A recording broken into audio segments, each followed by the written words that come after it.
I went on the Portland trip for a couple reasons. One was that it was an opportunity to serve, and I really felt like the Lord was calling me to step up and serve. And the other was kind of a selfish reason, and it was one that intrigued me a little bit because of Travis. He had talked about kind of having some time ahead of time to get to know each other, and I really wanted to get to know more men in the church. So when Travis said we were going to go to Portland, it was not necessarily the first place I was choosing to go, but it was the one that God picked for us, and I think that's pretty awesome. Going there, it's a little challenging of a city. They are a lost city, and they need churches. What we did while we were there was refresh a lot of the church.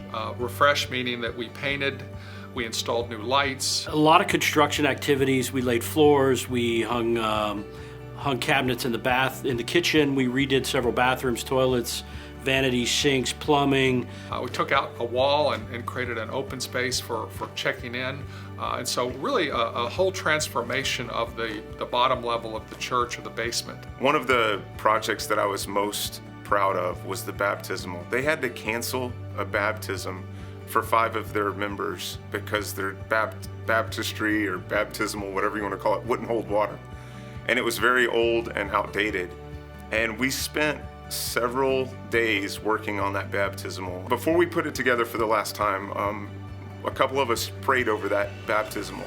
This is the proclamation to that city of a public confession, and we wanted that area to be used for God's glory. Physically, by the 4 days of work was a lot. And at the end of the 4 days, I made a comment, maybe to Travis or some of the guys at the end. I said, I'm physically exhausted. I'm really looking forward to getting home and sleeping in my own bed and just the comfort that is home. But I don't feel like I'm going home empty. I'm going home full. I'm physically drained, but I feel really full leaving. I've been refilled in a way. One way that we can pray for Redemption Church is to pray for them for endurance and unity.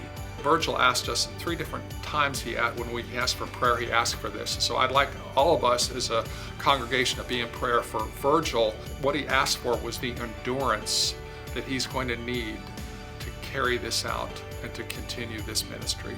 Church, I want to personally thank you for sending every one of us up there. The Lord is powerful and worked in mighty ways. It's such an incredible experience. If you ever want to have that kind of deep friendship with people that's going to last the rest of your life, go on a mission trip. It was the fellowship and brotherhood that I had been lacking in my walk. And leaving that trip, I left with some men that I can do life with. And I think that that's pretty cool.